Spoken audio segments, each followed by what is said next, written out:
అందరికీ నమస్కారం. నేను మీ గోపాల్ అయ్యంగార్. శ్రీమతే రామానుజాయ నమః. ఈరోజు మనం 29వ తారీఖు సెప్టెంబర్ నుంచి 5వ తారీఖు అక్టోబర్ 2024 వరకు మేషరాశి నుంచి మీనరాశి వరకు ఎలా ఉందో తెలుసుకొని ఈ వారంలో ముఖ్యమైనటువంటి పండగలు, ఎంత అద్భుతమైనటువంటి ఈ మాసంలో జరగబోయేటువంటి వేడుకలు ఎన్ని ఉన్నాయో తెలుసుకుందాం.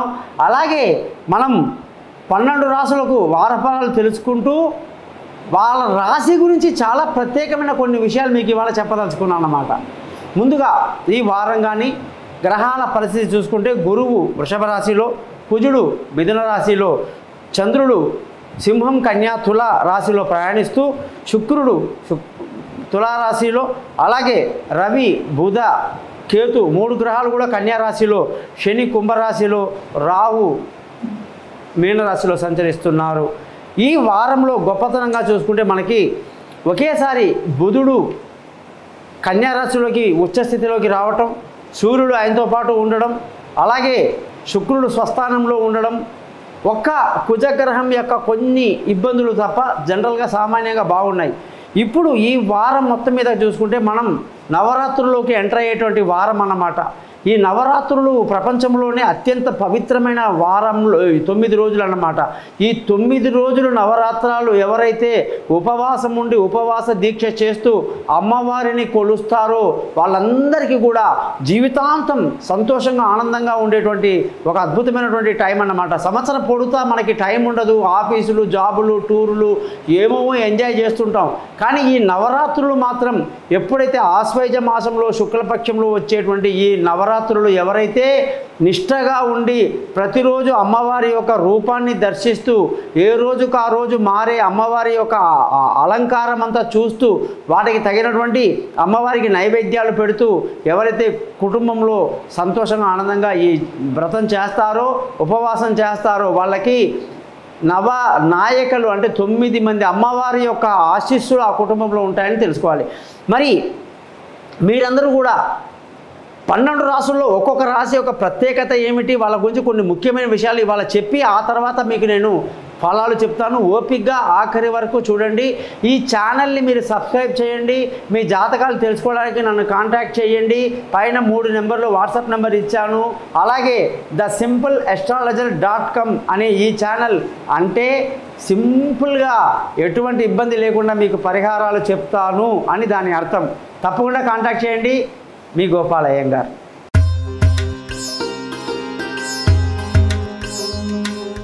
కర్కాటక రాశి వాళ్ళందరికీ కూడా 29వ తారీఖు సెప్టెంబర్ నుంచి 5వ తారీఖు అక్టోబర్ వరకు ఎలా ఉందో చూద్దాం.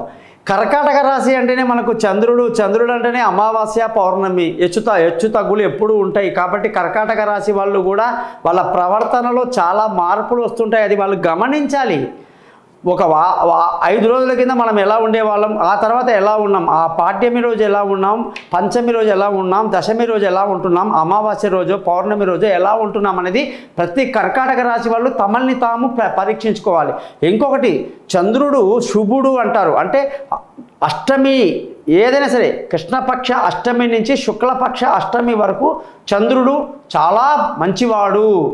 కృష్ణపక్ష సప్తమి నుంచి సప్తమి వరకు పాపి అంటే బలహీనంగా ఉంటాడు. మరి ఈ యొక్క టైంలో పుట్టిన వాళ్ళని బట్టి వాళ్ళ మైండ్, వాళ్ళ ప్రవర్తన, క్యారెక్టర్ ఉంటుందండి.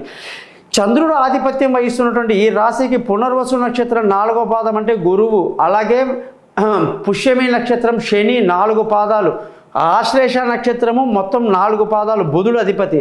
కాబట్టి గురువు, శని, బుధుడు పరిపాలిస్తూ ఇందులో పైన మాత్రం మొత్తం హెడ్ ఆఫ్ ది డిపార్ట్మెంట్ చంద్రుడు అనమాట. మరి చంద్రుడికి అధిదేవత ఎవరు? శివుడు. చంద్రుడిని నెత్తిలో పెట్టుకుని చంద్రునికి లైఫ్ ఇచ్చిన వాడేవాడు? శివుడు. కాబట్టి శివుణ్ణి ఆరాధన చేయడం మంచిది. ఏ రోజు చేయాలి? సోమవారం నాడు, సోముడి రోజు కాబట్టి సోమవారం రోజు చేయాలి. శివాలయానికి వెళ్ళాలి, అభిషేకం చేయాలి. చక్కగా చంద్రశిల అనే రాయిని ఉంగరం వేలికి 10,000 జపాలు, silver, making charge, original certificate మేము అందిస్తాం మీకు. అది పెట్టుకొని ఆ రోజు పూజలో పెట్టి వేసుకోవాలి. చంద్రమంత్రాన్ని 10 సార్లు చదవాలి. ఎప్పుడు కూర్చున్నా లేచినా కూడా ఓం నమ శివాయ అనే పంచాక్షరి మంత్రాన్ని మర్చిపోవద్దు.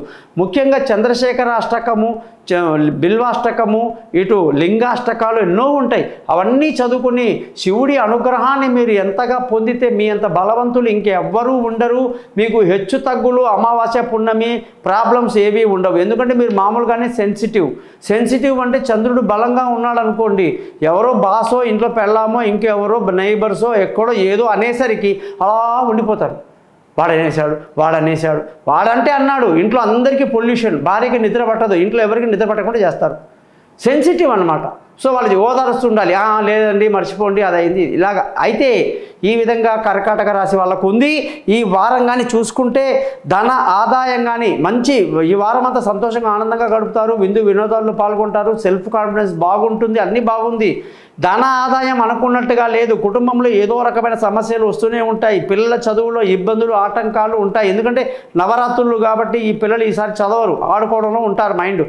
అలాగే బంధువుల, స్నేహితుల సహాయ సహకారాలు మెండుగా ఉంటాయి. చిన్ననాటి స్నేహితులు, బంధువులు అందరూ ఇంటికి వచ్చి కూర్చుంటారు.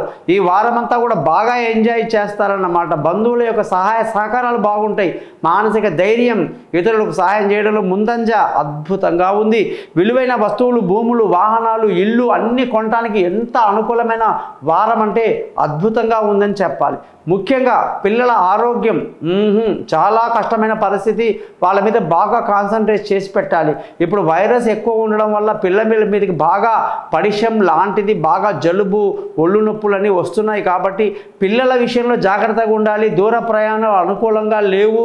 విదేశీ యానాలు, విదేశీ చదువుల కోసం చేసే ప్రయత్నాలు అంతగా కలిసి రావు. కాబట్టి ప్రతి కర్కాటక రాశి వాళ్ళు ఇలాంటి విషయాల్లో జాగ్రత్తగా ఉండడం మంచిది. ఆరోగ్య సమస్యలు ఈ వారం పెద్దగా ఉండదు, మంచిగా ఉంటారు. స్నేహితులు, మిత్రులు అందరూ బాగా ఎంజాయ్ చేస్తారు. ముఖ్యంగా భార్యాభర్తల మధ్య శని అధిపతి కాబట్టి, అష్టమ శని కాబట్టి ఎన్ని ట్రై చేసినా నాకు వచ్చే జాతకాలన్నింటిలో కూడా ఇద్దరి మధ్య గొడవలు, ఇబ్బందులు ఎక్కువగా కనిపిస్తున్నాయన్నమాట. అలా కాకుండా ఉండడానికి కోసం మీరందరూ కూడా భార్యాభర్తలు చాలా అదుపులో ఉండాలి. కర్కాటక రాశి ఉన్నవాళ్ళు తమ భార్యతో కానీ భర్తతో కానీ లేనిపోని గొడవలు, చికాకులు తెచ్చుకొని ఇంట్లో ప్రళయం సృష్టించొద్దు. అది కాస్త పండగ సమయంలో బెడిసి కొడుతుంది, లేనిపోని ప్రాబ్లమ్స్ వస్తాయి. కాబట్టి అడ్జస్ట్ చేసుకుంటూ, ఒకరినొకరు అర్థం చేసుకుంటూ, తక్కువ మాట్లాడుతూ ముందుకు వెళ్ళండి. పార్ట్నర్షిప్ అసలు పనికిరాదు. పెళ్ళి కాని వాళ్ళకు ఇప్పట్లో కుదరదు. దూరంగా ఉన్న వాళ్ళు ఇప్పట్లో కలుసుకోవడం కుదరదు. వ్యాపారంలో పార్ట్నర్షిప్ దెబ్బపడే అవకాశాలు ఉంటాయి. మరి కర్కాటక రాశి వాళ్ళు ఇలాంటి విషయాల్లో జాగ్రత్తగా ఉండాలి. అదృష్టంగానే చూసుకుంటే బ్రహ్మాండంగా ఉంది. తండ్రి సహాయ సహకారాలు, పెద్దల సహాయ సహకారాలు బాగున్నాయి. ముఖ్యంగా ధర్మాన్ని పాటిస్తూ ముందుకు వెళ్తారు. ఉద్యోగం చేసే వాళ్ళందరికీ కూడా అనేక ఇబ్బందులు, ప్రాబ్లమ్స్, ఉద్యోగంలో కటకటలు చాలా ఉంటాయి. మరి ఉద్యోగాన్ని జాగ్రత్తగా చూసుకోవాలి. ఇప్పట్లో ఉద్యోగం మారే ఆలోచనలు ఏదన్నా ఉంటే మానుకోవాలి. వ్యాపారం చేసే వాళ్ళకి అద్భుతమైనటువంటి లాభాలు, ఫుడ్ ఇండస్ట్రీలో ఉన్నవాళ్ళు దుమ్ము దులుపుతారన్నమాట. మంచి వ్యాపార దక్షత కలిగి ఉంటారు. ఖర్చుల విషయానికి వస్తే అధికంగా ఉండే అవకాశాలు బాగున్నాయి. మరి మీరందరూ కూడా ఈ వారమంతా నేను చెప్పినట్టు చంద్రశిల ధరించి మంత్రాన్ని 10 సార్లు చదువుతూ మీ జాతకం కొరకు నన్ను కాంటాక్ట్ చేయండి. మీ గోపాల్ అయ్యంగార్.